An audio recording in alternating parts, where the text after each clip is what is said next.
Prime Minister announces stricter COVID-19 measures. All persons traveling to Jamaica will require a negative COVID-19 test result, and $3.5 billion Kingston and St. Andrew Transmission Main Upgrade project progressing smoothly. You're watching Jamaica House Weekly. I'm Anthony Morgan.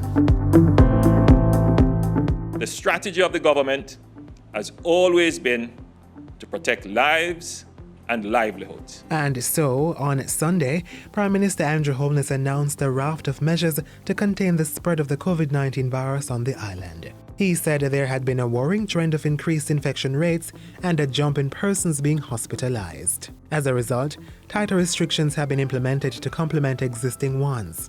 In addition to the mandatory wearing of masks in public spaces and the public gathering limit being at a maximum of 10 persons, the all-island curfew will remain at 8 p.m. to 5 a.m. day-to-day until March 23.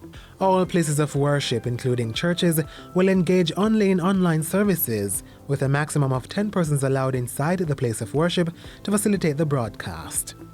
Zoos, parks, gyms, attractions and bars will close at 6 p.m. daily until March 22. For the next 3 weeks, public beaches and rivers have been ordered closed. Only students sitting exit exams will be permitted to have face-to-face classes. This applies to both private and public schools. Mr. Holness says all other grades will continue to learn remotely. Persons 60 years and older must continue to abide by the stay-at-home orders. Starting March 4, all public sector entities will have a work-from-home arrangement. Only persons critical to service delivery and those whose job functions require their physical presence in the office will be on location. There's also been a ban on groundbreakings, ribbon cuttings, handing overs, launches and other social gatherings within the public sector. The entire public sector, ministries, departments and agencies, statutory bodies, the like, are directed no social events, no ceremonies, unless they are virtual. Staff members who have a critical illness or have someone ill at home should be accommodated when a work-from-home request is made. Prime Minister Holness is also asking the private sector to implement work-from-home arrangements where possible. Between March 8 and 22, all funerals and burials will be prohibited. Funerals already scheduled for March 1 to 7 will be allowed. In the meantime, weddings have been reduced to 25 persons, including the officiating pastor, witnesses, and the wedding party. We have to take greater responsibility for our actions in the management of the pandemic. The government has to act in these ways, but these ways also kill the economy. If you act responsibly, then we will use these measures less. Everyone coming into Jamaica must present a negative COVID-19 test, which was conducted within 72 hours prior to the date of travel, and they must present this at check-in. That's the latest requirement under the government's controlled re-entry program. Business travelers must present a pre-test result and will incur the cost of a PCR test after their arrival in Jamaica. The government has to shift this burden because obviously the limited budget that we have in every area we have to try and save. So we will shift the burden of the PCR test onto the business traveler.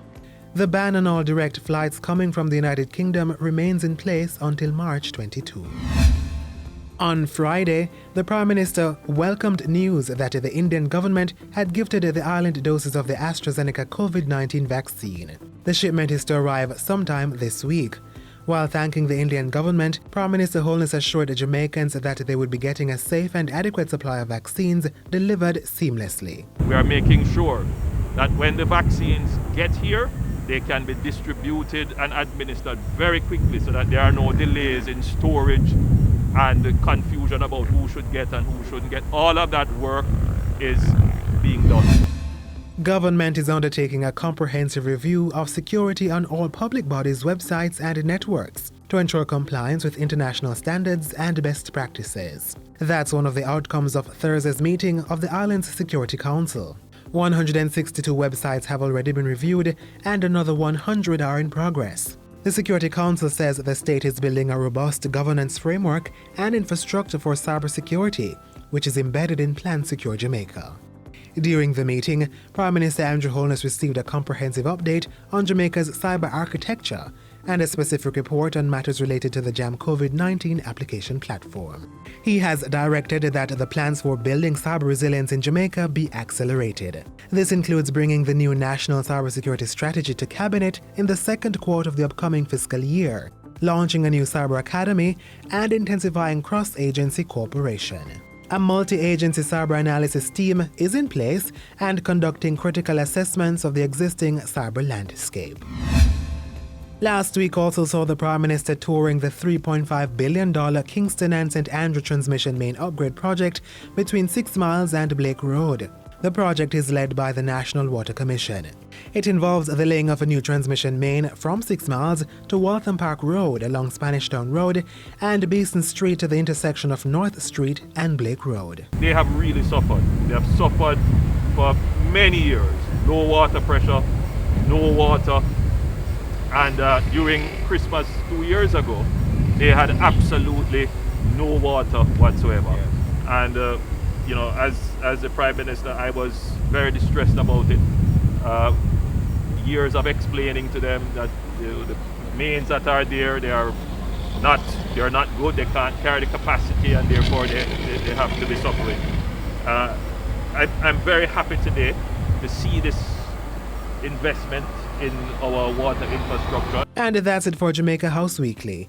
Be sure to join us next time for more of the news stories coming out of the office of the Prime Minister.